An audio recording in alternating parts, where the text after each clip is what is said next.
Hi everyone, welcome to my final report presentation titled Pre-Post Scrimmage Changes in Neuromuscular Performance Using the Counter Movement Jump and Drop Jump in Division III Female Soccer Players. So before we begin, a little bit about myself. My name is Mathis Roland. I have a bachelor's in exercise physiology and in strength and conditioning concentration, and I am a current grad student in exercise physiology. Topics such as neuromuscular fatigue, athletes' readiness, force time curve metrics, and jump testings are all topics that fascinate me. So let's begin with an introduction. And so neuromuscular fatigue. Sports are becoming increasingly competitive, data-driven, and the need for constant improvement is of high importance to maintain competitive levels of play. Ensuring that athletes reflect daily or positive daily training readiness, especially during games and competition, is imperative to optimize athletic performance. So one team that all sports share, individual athletes in both and in team sports as well, is winning. Therefore, maximizing, that positive daily training readiness during games and competition is imperative for successful athletic success, if you will. And so neuromuscular fatigue is characterized by a reduction of maximal voluntary force output experienced during submaximal load during repeated contractions that can last up to 48 hours, produced at the central and or peripheral level. And so a little bit about central fatigue now. Right, it includes the brain and spinal cord and is considered more of that psychological fatigue. And so many models and theories, exist to explain central fatigue, such as neurotransmitter accumulation, such as epinephrine, norepinephrine, and serotonin. On the other side, peripheral fatigue includes the nerves and ganglion, essentially everything but the brain and spinal cord, and is considered more of that physiological fatigue. It is observed through impairment in skeletal muscle and is seen through Z-line streaming, impairment in calcium release, and impairment in actin-myosin cross bridges. Now moving on to jump variation and devices. And so the counter movement jump is widely accepted as the gold standard in assessing neuromuscular fatigue, and is a simple and efficient exercise that adequately monitors neuromuscular fatigue for both individual athletes and athletes in team sports. The CMJ particularly is a great exercise to monitor NMF because it is a great variation, because of its lasting effects on the stretch shortening cycle. The drop jump has an even greater emphasis on that stretch shortening cycle, making it a great option, a great jump variation to assess neuromuscular fatigue. Currently, force plates are considered the gold standard for assessing jump performance and neuromuscular fatigue, and they provide a wide array of force time curve metrics. However, they are impractical for many athletic programs because of their high cost, low availability, low portability, and are not budget friendly. Many validated field-based alternatives exist to monitor jump performance, such as accelerometers, jump mats, optical illusion systems, and inertial measurement units. These devices provide much greater practicality for sport practitioners and provide valid and reliable results at a much lower cost. And so, continuing with my introduction, let's begin firstly with mentioning that despite the device of choice, sport practitioners will be able to make positive program design modification to weight sessions, conditioning, and practices that matches the athlete's daily readiness. And so NCAA collegiate soccer consists of two 45-minute halves with 7 players on the field representing each team. Cabarco et al. Investigated neuromuscular performance in a cohort of 3-on-3 professional female basketball players using counter movement jump, the CMJ, pre and post practice, as well as the morning and afternoon of the following day. They reported no statistically significant differences, so an absence of statistical significance were observed for all metrics. However, a notable decrease in jump height, propulsive net impulse, average and peak propulsive power, and modified reactive strength index were observed, showing decreased neuromuscular performance. An article by Yahim et al. Investigated different soccer position and their associated demands. They reported that demands varied between positions and investigated total distance and average distance covered, max heart rate, energy expenditure. So moving to my purpose and hypothesis now. The purpose of this study aims to investigate changes in neuromuscular performance comparing the CMJ and drop jump before and after a Division III female soccer scrimmage match. And so it was hypothesized that scrimmage participation will negatively affect jump performance assessed via the CMJ and the drop jump. So moving to my participants now. 24 participants were initially recruited to participate in this study.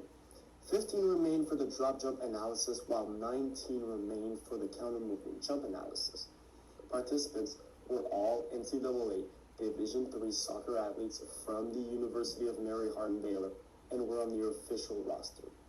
Participants were excluded due to lack of compliance, meaning they didn't complete 3 attempts for both variations, and recording issues due to Velcro strap size, which will be further discussed in this presentation in the limitation section. 18 participants remained for the pre-post PRS, Perceived Recovery Scale status score analysis. Looking at our table, it reports descriptive statistics for both variations, looking at participants' number, age, height, weight, as well as positions.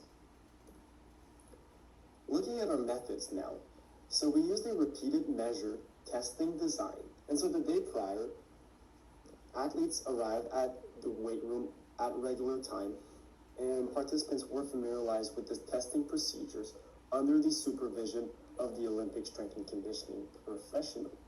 The following day, a QR code was placed in the locker room 3-hour pre-match, and athletes were asked to complete a pre-match PRS status score as well as the adapted Hopper questionnaire. Participants completed extensive general and sport-specific warm-up led by team captain. An inertial measurement unit sampling at 500 Hz was placed over the midfoot of the right feet, secured by a Velcro strap per manufacturer guideline. So testing began 30 minutes pre-match with the starters, where participants completed 3 counter movement jump, separated by 10 to 15 seconds of rest, as well as 3 drop jump, separated by 30 seconds of rest between variation, and still 10 to 15 between the drop jumps. The identical testing procedure was immediately conducted post-match, as well as a post-match PRS status score was also obtained.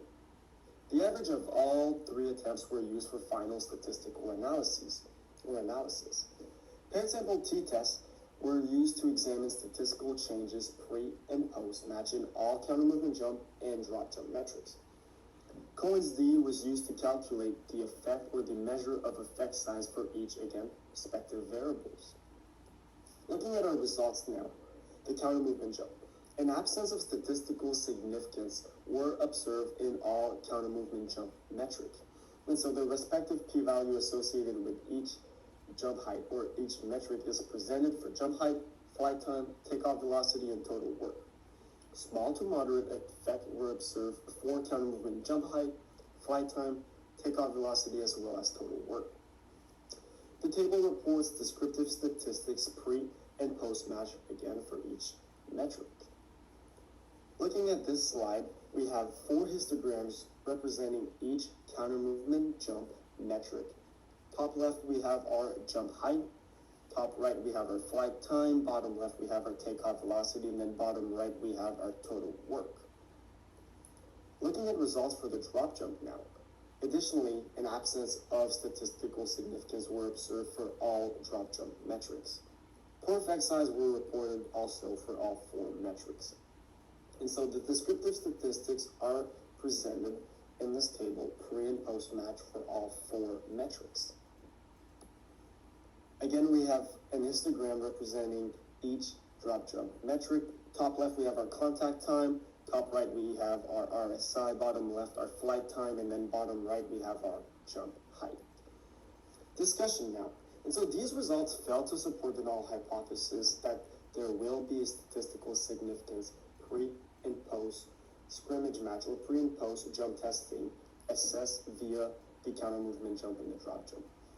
However, this is very important. Notable decreases were observed in counter movement jump height of 4.32% and total work of 4.94%, as well as a notable increase in drop jump contact time of 10.86% was present in our analysis. This increase in contact time means that the athlete was slower off the ground, therefore showing neuromuscular fatigue. 90 minutes of match play soccer did lead to NMF fatigue in Division III female soccer players. These results are important for sport practitioners because caution should be exercised when scheduling weight sessions, conditioning, and practices the following day to avoid non-functional overreaching, overtraining, as well as to reduce risks of injuries. Pardon me. Limitation. The drop jump particularly is a much more time-sensitive exercise, with a much greater emphasis on that stretch shortening cycle.